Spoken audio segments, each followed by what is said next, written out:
All right, if you would turn with me to Genesis 35. We're going to start out in a great place to start out in 35, verse 1.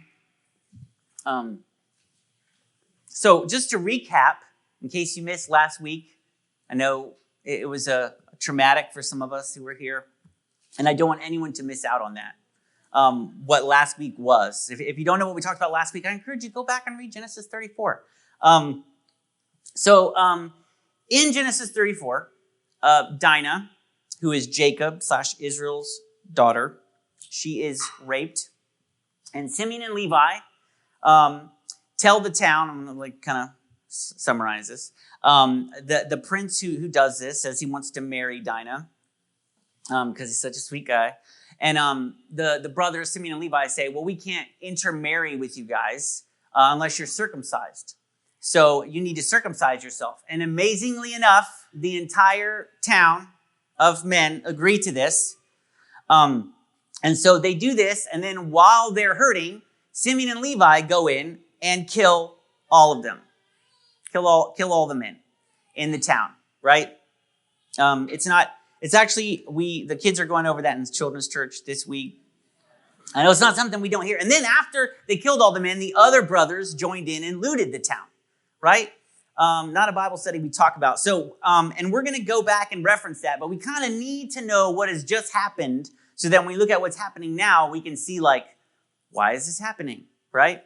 And we can see why this is happening. So in Genesis 35:1, it says, then God said to Jacob, go up to Bethel and settle there and build an altar there to God who appeared to you when you were fleeing from your brother Esau. God tells them, time to move. It's time to move back to Bethel. They didn't live there before, but he's saying you need to go to Bethel. And you might be wondering, why did God say this? Well, but if you think of what happened in Genesis 34, there's many good reasons for them to move, right? A lot of what happens, if in Genesis 34:30, Jacob, in response to what his sons have done, because they tell him what happened, he gets back to him. Jacob said to Simeon and Levi, you have brought trouble on me by making me obnoxious to the Canaanites and Perizzites, the people living in this land. We are few in number, and if they join forces against me and attack me, I and my household will be destroyed.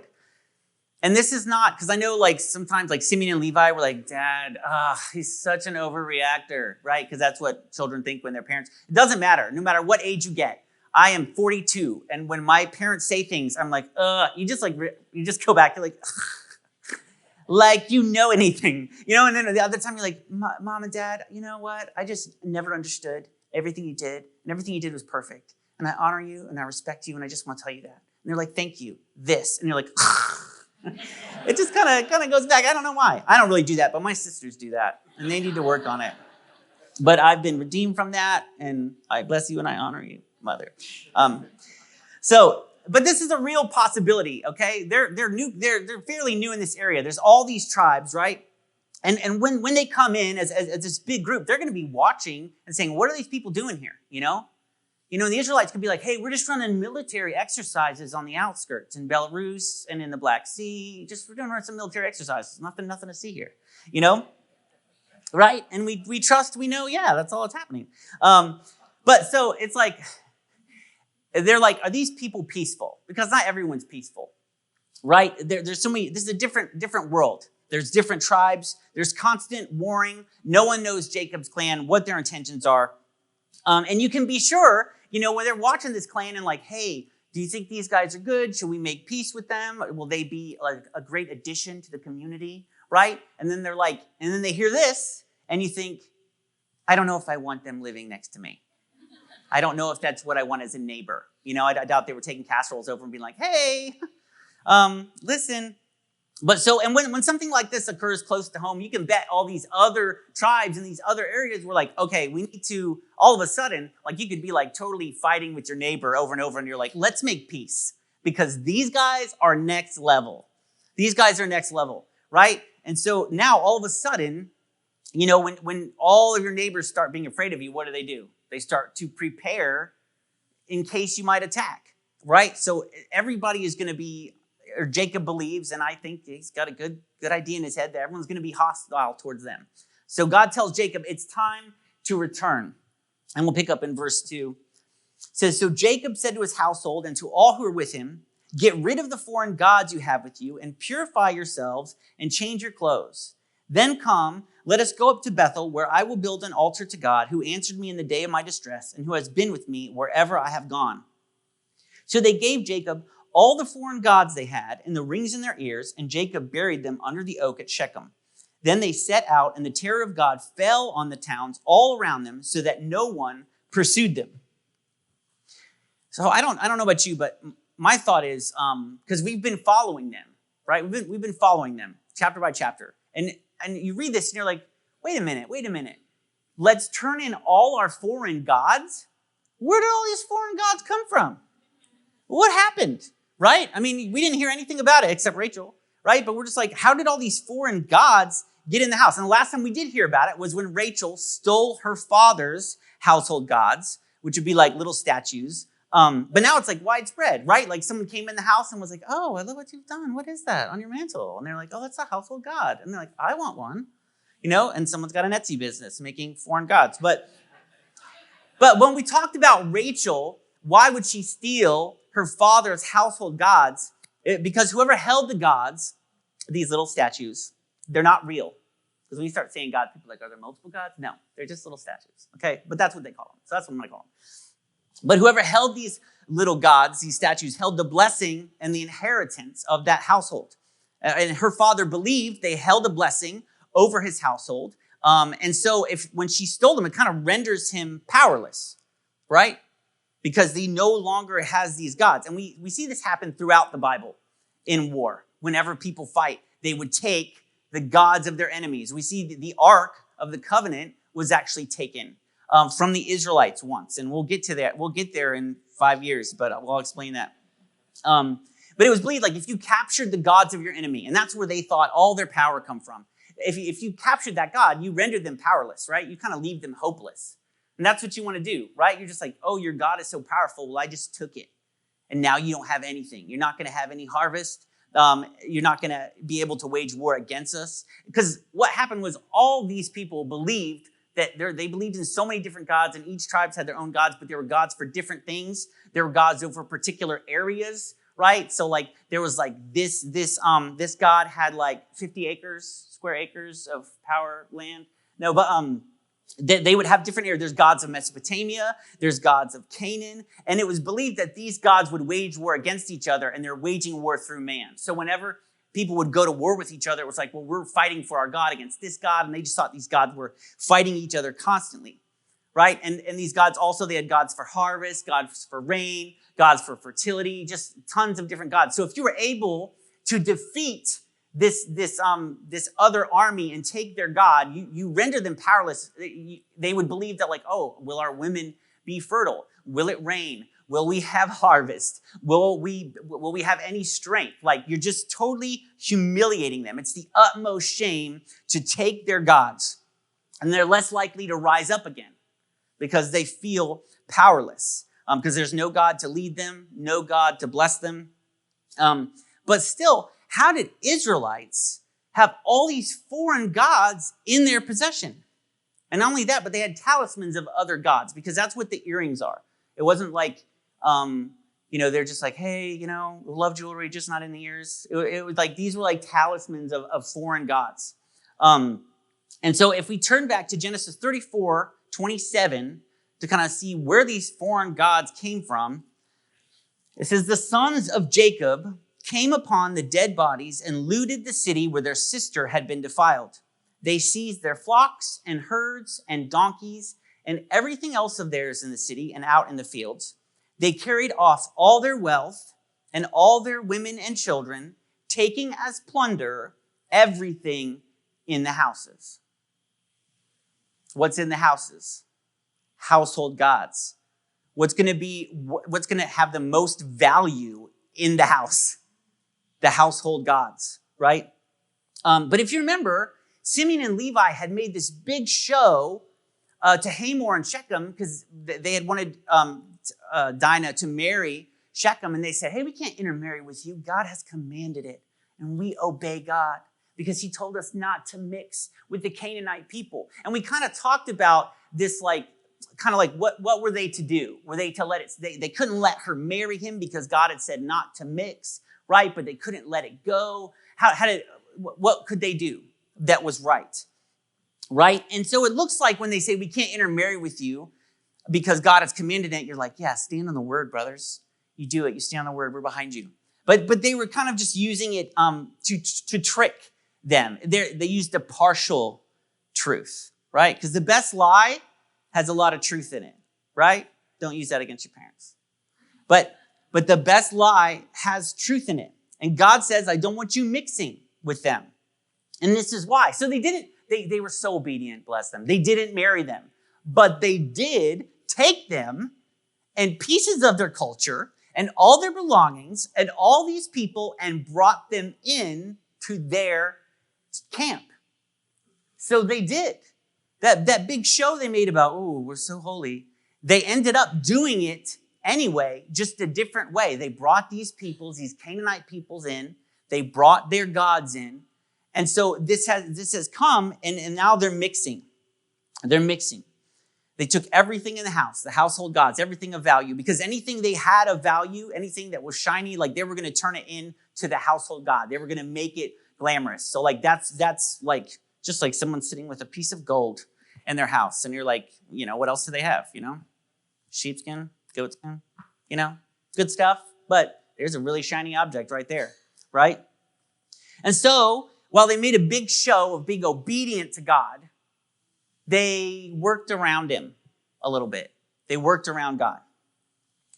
We can always find a way to obey the letter of the law while disobeying the spirit and the intent of the law, right?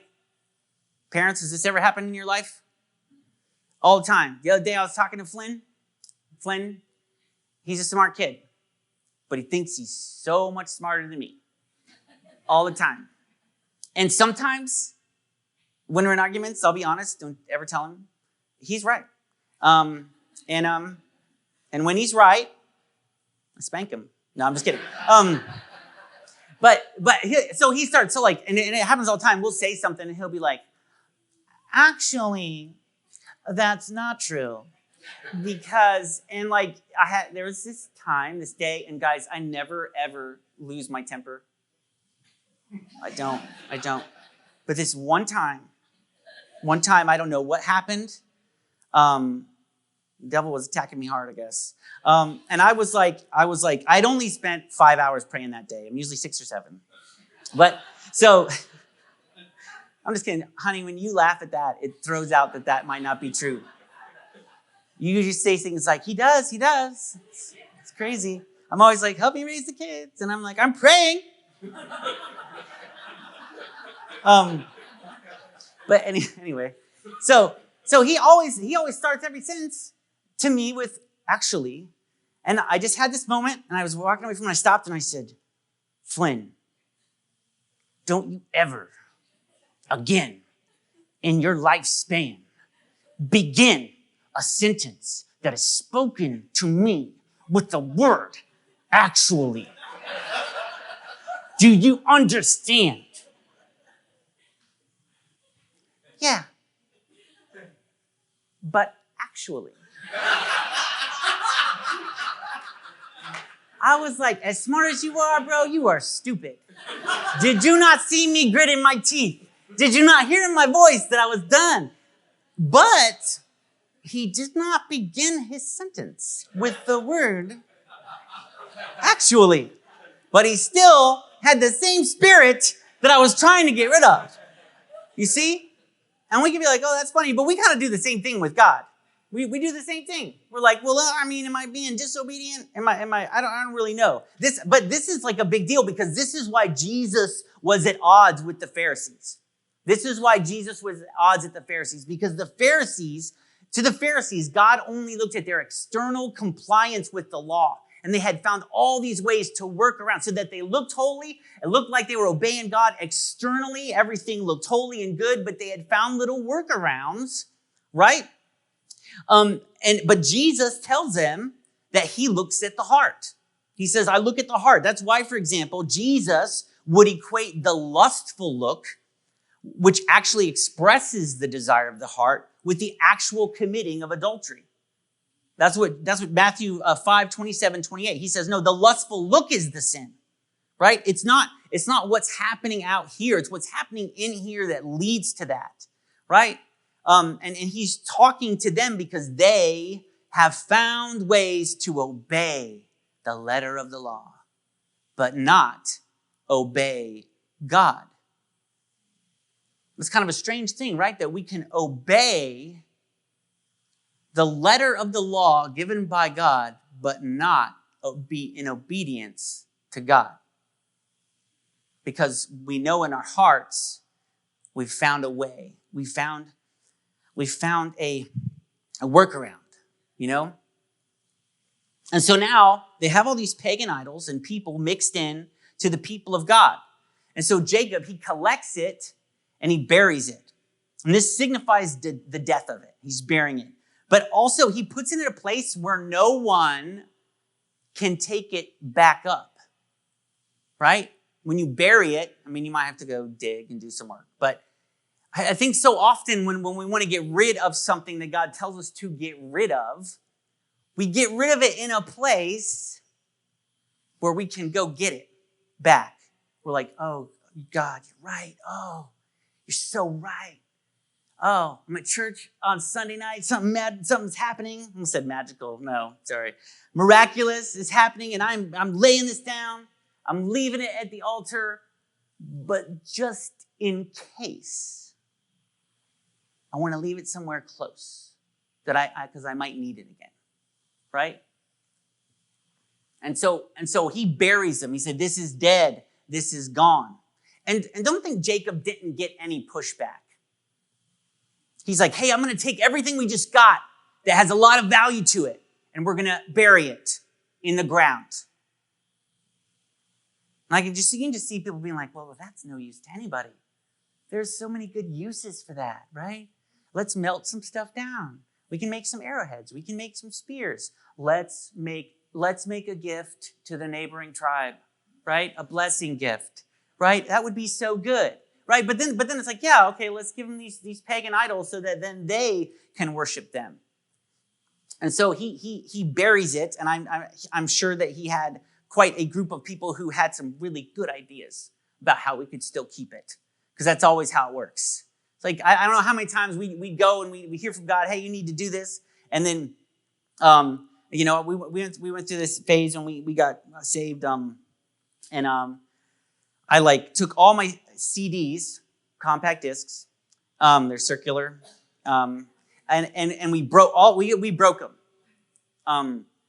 it was like, and they were bad CDs, like the things that they said, what they're glorifying, they're bad. We broke it, but then one of our friends was like, oh, I'm keeping mine because I'm just gonna give them to people, as a blessing, as a ministry, And I said, I didn't really, but and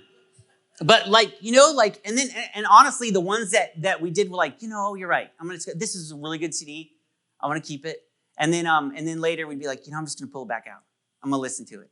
And it's funny because actually after I've been walking with Jesus for a very long time, I remember someone giving me a CD that I had at that time. And I put it in my car and I started listening to it. And I was like, I can't listen to this. I can't listen to this. It was that Lisa Loeb song, Stay.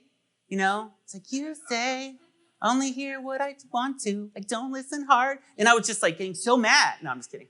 I wouldn't listen to that song. But the CD, I was just like, I can't listen to this. This disgusts me. I can't even believe that I could compromise and be like, yeah, I'm just going to play this and let this be what I listen to. Right?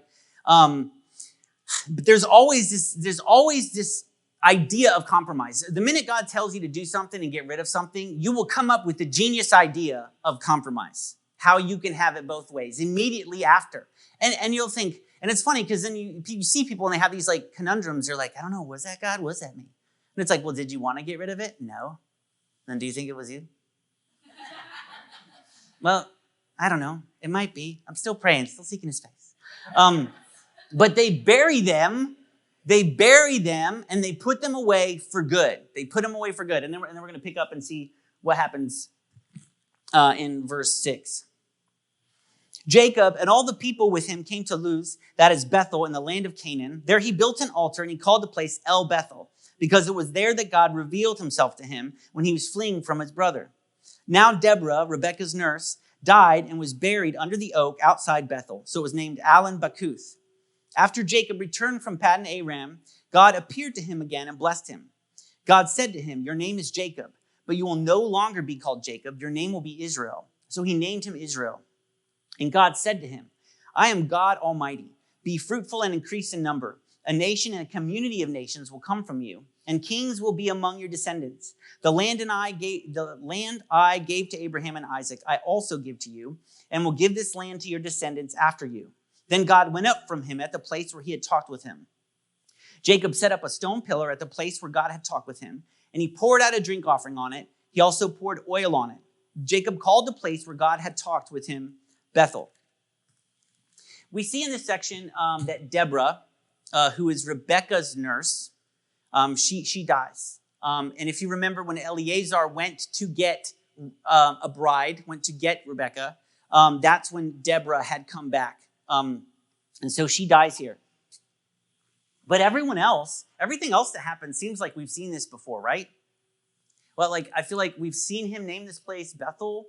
We've seen him being renamed Israel. Why is this? What's happening here? Why are we seeing this again? And some people see things like this in the Bible and they're like, "Oh, I found a fault." They go, "Actually," and that's how I react with those people. I say, "If you utter the word." No, but it's like, I'm a great counselor. I'm just letting you know. But it's like, wait a minute, we saw this already. Is the writer confused about what's happening? But I want to talk about this for a minute.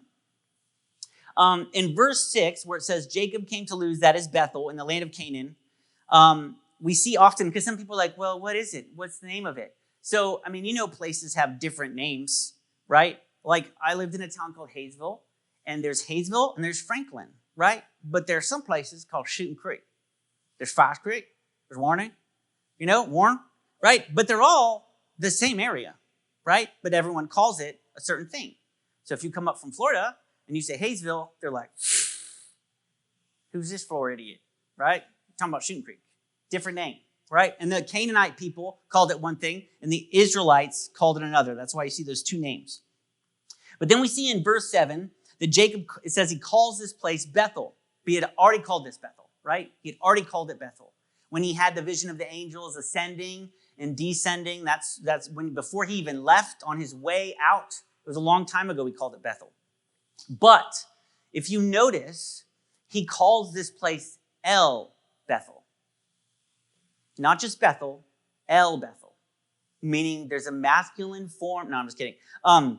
It's different. Bethel means the house of God. El Bethel means God of the house of God.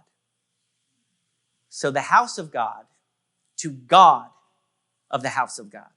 And it might seem like a small difference, but it isn't. We have to remember as we go through this, Jacob doesn't have a Bible to read for God to reveal himself through the word. We were talking the other night at men's Bible study about how God reveals himself and all the way he can reveal himself. He can reveal himself through the word. He can reveal himself by talking to you, right? Dreams, physically appearing to you. But Jacob doesn't have a Bible.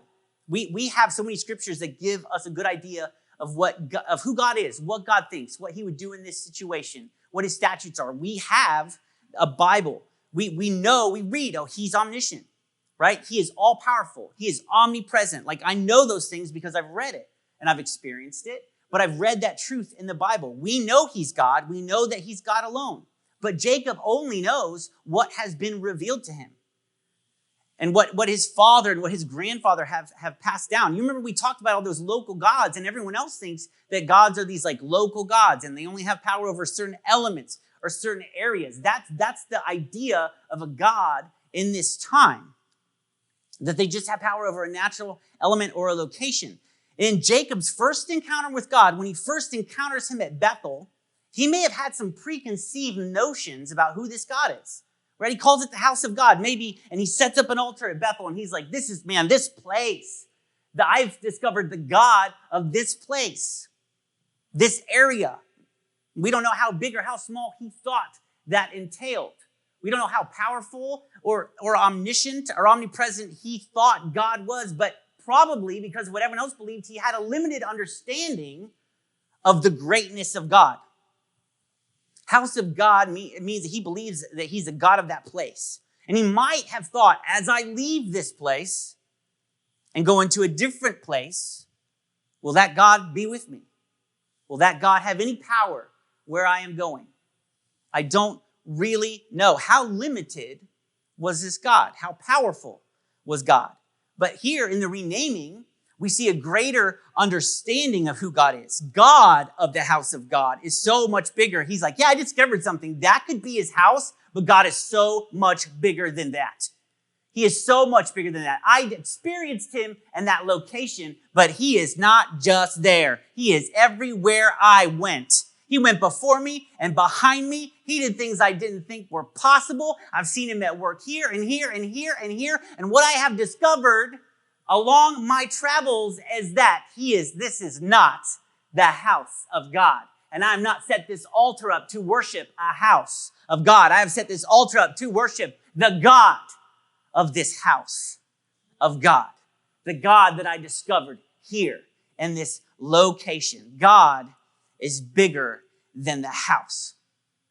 Without the L, Bethel is just a place. It's just an empty place. There's no power in the place. The power, the thing he experienced was because God was in the place. It wasn't the place itself. It's because God was in the place. And this seems like a simple thing, something we should know. But as Christians, we can be very confused about the house of God and the God of his house. They're different things. We can love Christian music. We can love Christian music. You might only listen to Christian music, only listen to worship music. You can love small groups, love the fellowship that you experience at church. We can love going to church and seeing our friends. It can be our favorite place to be, and we can love all those things and have all those things a part of our lives without actually loving or knowing God. It becomes part of a culture, and that's what we have. We have this Christian culture, right? I'm a Christian. I like all the Christian things. I like Christian books. I love Christian bookstores, right? I've got my family of Christian bookstore card stamped. I got one more to go till I get a free prayer, right? Like that, and we can love those things and not love the God of the house. If God isn't here in this place, it's just a room in a strip mall. You know? It's just a room in a strip mall. That's all it is. If God is not here. If we come here on a Sunday and we're just sitting here and it's not about God, then it's just an empty meeting. You can have 5,000 people in the seats of a church, and it can be empty. It can be empty. And sometimes we don't even want God there. Because God doesn't always adhere to the schedule, right?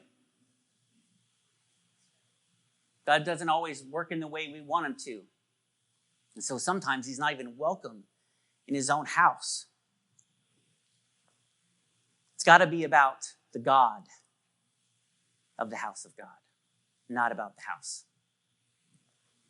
And this other thing, God being omniscient and omnipresent, Jacob, in the renaming, when he's already been named Israel, why is God telling him he's renamed Israel? Do you think Jacob, after all that has transpired, maybe wondered if God still wanted to do that? Maybe in that one moment, he was like, you're changing my name. You're changing who I am. You said the past doesn't matter. I'm a new creature and I'm Israel. And then all these steps down the way, he's like, God,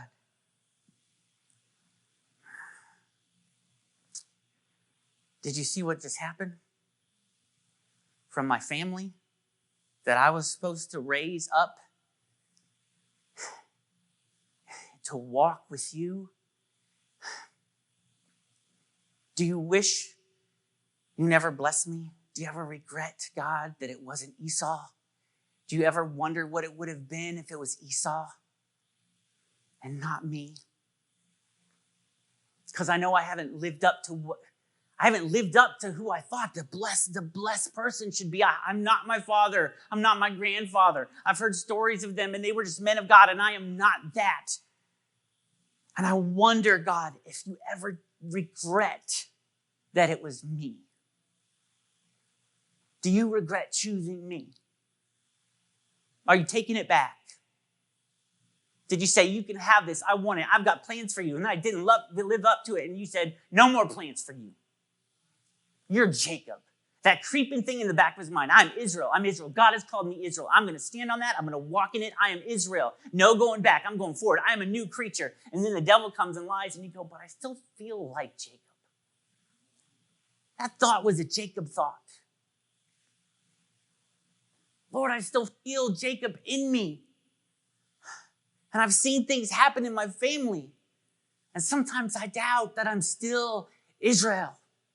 If I'm still who you want me to be, if you still love me the same, do you still love me the same? Have you still called me? Am I still chosen? Am I still blessed by you? Do you still have a plan for my life, or have I ruined it all and fallen into being Jacob again?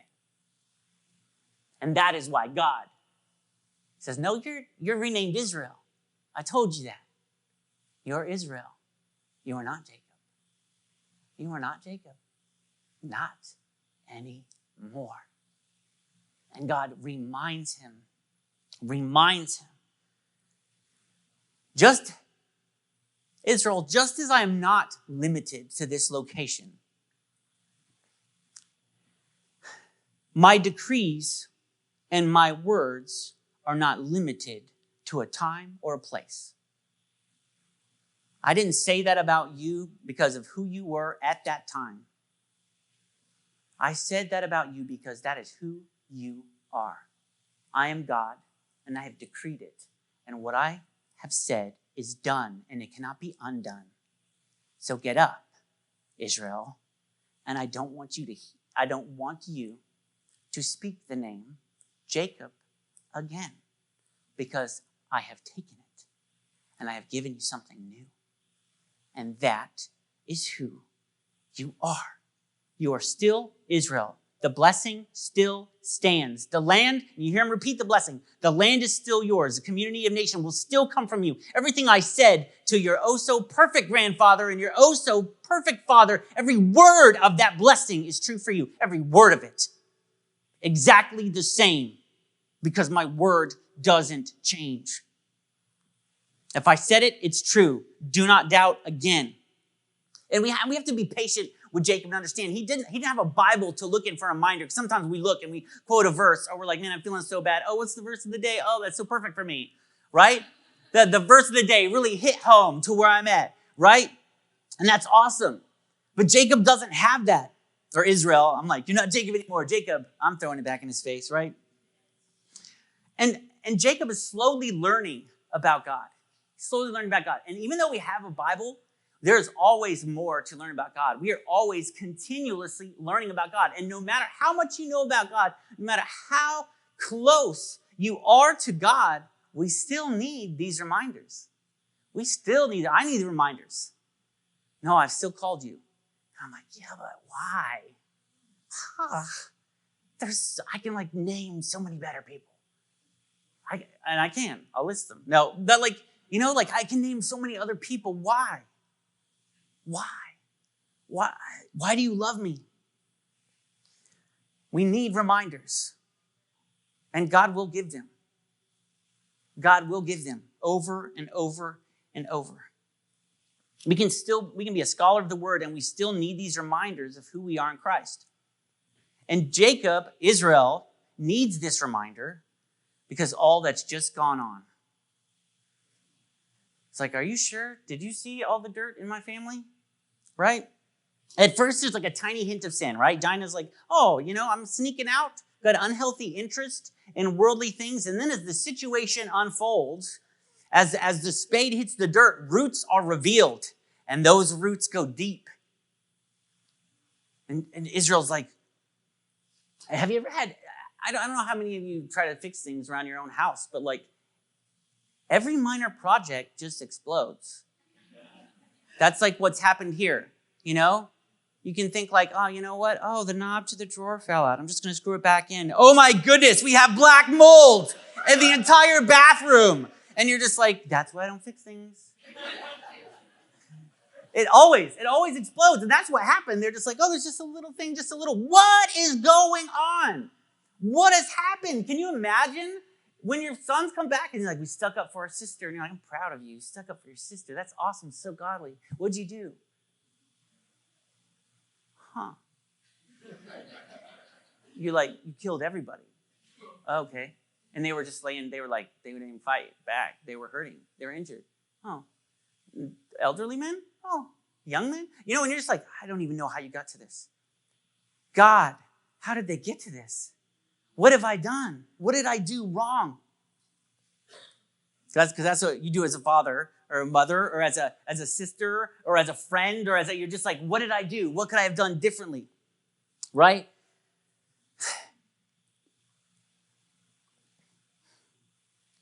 But in these roots, there are things that need to be left behind.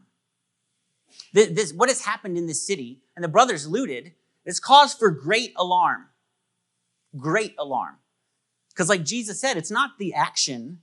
The action is a sin, but it's like, where were the thoughts that led up to this? And no one thought, that's a bad idea. And no one said, that's a bad idea. They had a lot of time. I mean, they could have even spared half the town. You know, be like, this is gruesome. You know, this isn't what I thought it would be. Nothing happens, right? And you can see Israel being like, how long has this been like this? How deep do these roots go? I can't examine everyone's heart. What is everyone's heart like? My sons were proud of what they did. There were no remorse. They thought it was the right thing to do. That's the worst part. They thought this was the right thing to do. And it's so wrong and unjust. How many people in my family thought that they were right to do it? How many people in my family were upset with me when I said that's not the way we do things? What is going on? What is going on in my family? And Israel says it's time to clean house. It's time to clean house. Obviously, there are some things that we need to get rid of. There are things in the house we need to get rid of. There are roots that we have allowed to grow, and we're not going to allow them to grow anymore. I'm tired of just trimming the tree. If we're going to go back to Bethel, if we're going to go to a place, if we're going to follow God and be the nation and be his people and go back to Bethel, when I remember who that God is, I know we cannot go like this. We are not going like this. We're digging up those roots, every one, and we're getting rid of them. It's going to be new. We need to be new. And just like Israel, God is constantly calling us closer to him. Come closer. I have more to reveal. I have more to show you. I want more intimacy. I want to speak more into your life. I want you to feel my presence. I want to walk with you. I'm walking with you, but I want you to know that I'm walking with you. He is constantly calling us in a closer relationship with him. He's calling us into his presence. He's calling us to draw close. But as we draw close, there are things we have to leave behind. And he reveals it. He reveals what needs to be left behind. And something always needs to be left behind. He's like, man, I have something I want to show you. I have places I want to go with you, but not like this. I remember when I first got saved, I did with some friends, we did a worship thing. And at the time, I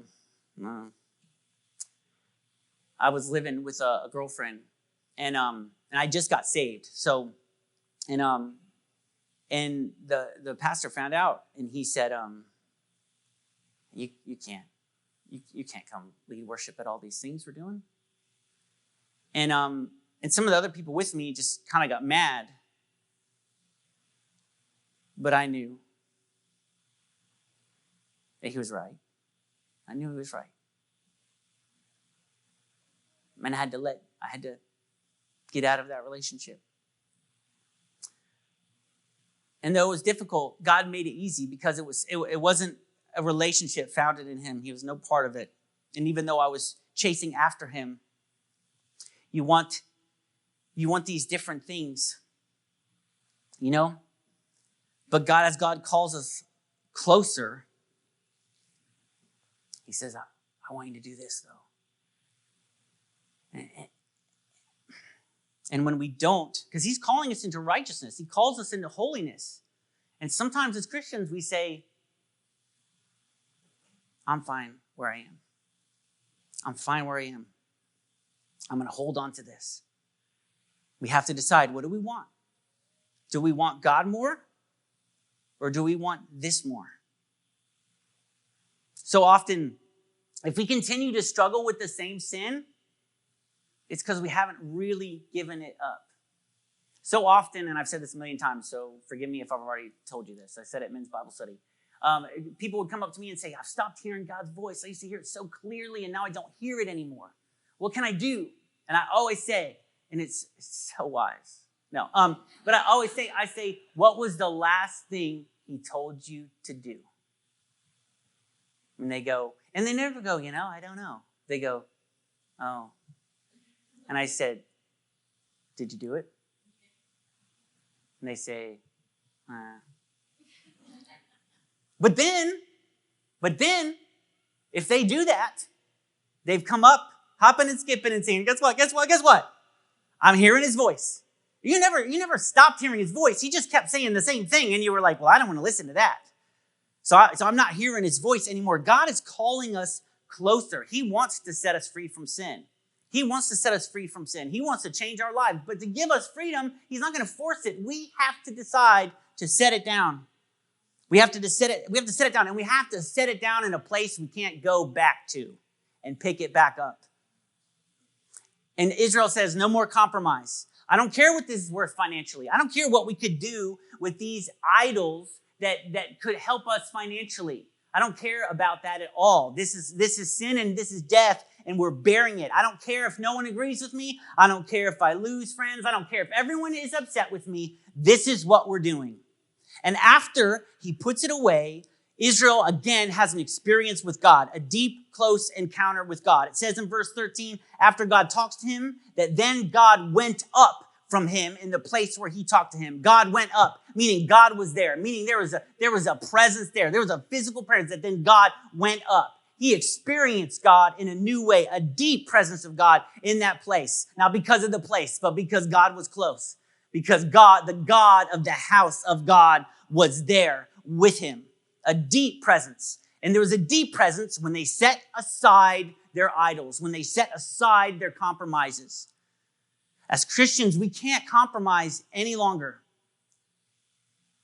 And no matter how long we've walked with God, no matter how much we know about God, we have to continue to examine our hearts, examine our lives, examine our homes. How long has this been here? What needs to go? Because it gets messy pretty quickly.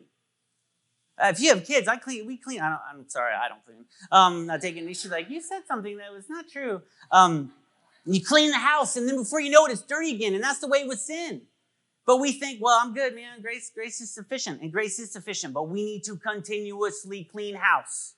Continuously. What's in this house that's keeping us from God? What's in my heart that's keeping me from God? What's in this church that's keeping us from God? Where have we compromised? What haven't we given up? What are we not obeying in? And it's a continuous practice. But I'm telling you, because you might think like, man, this Christian thing, I don't like it. All this, continuously cleaning house. Who likes to clean? But I'm telling you, the deep presence of God comes. The deep presence of God comes. And that's what I want. That's what I desire, a deep presence of God, where it's like, and God spoke to me, and then God went up from speaking to Nathan. And I'm like, I feel the presence of God. I'm feeling the strength of God. God is with me, and I know it. I know who I am. I'm not Jacob. I'm Israel, and I'm standing on it. And you know when we know that we're Israel, when we're changed, when we feel his presence, and when we're walking with him, and when we set it aside, and we say, that doesn't matter anymore. I don't want any of that. The devil wants us to keep it because it holds us back. And we think we want it, and we think it gives us power, we think it gives us comfort, but there's no comfort like the Holy Spirit, and it has to be set aside. It has to be set aside. And as a church, and as the people of God, because we are the people of God, we are holy, we are set apart. God has set you apart. He has called you by name. Everything he did and said to Abraham, Isaac, and Jacob, now Israel, is true for you. Everything in this word that it says, this is just a page, but in the Bible, everything that it says, the word is true for you. It's just as true as it was then. We just have to set it down. We can't wait until the roots are deep. We can't wait till the roots are deep. We cannot wait until the depth of sin is revealed. We have to seek it out. We have to look at it. So many parents say, oh, look at the way my kids have turned out as adults. I wish I did this differently. I wish I did this differently. And God can still step in and do the miraculous. But don't you wish you could have gone back and done it right the first time? Said, I wish I had obeyed God in what to do in this situation. It's the same is true for each one of us. Same is true for each one of us. I don't want anyone in this room to look back and say, I wish I'd done things differently in my life. I wish I knew the presence of God like they did in the Bible. That is the saddest thing ever. If a Christian can say, I wish I knew the presence of God like they did in the Bible. You can know the presence of God like they did in the Bible. If you will walk with them, walk with God like they did in the Bible. We cannot wait until the roots are deep. We cannot wait until sin is revealed. We have to seek it out and command it to go. We have to be on the lookout. We have to look for it. We have to be on guard against it. In our homes, in our churches, in our lives, everywhere, we have to be on guard. But I'm telling you, if you give it up, if you set it down, the presence of God is so much greater.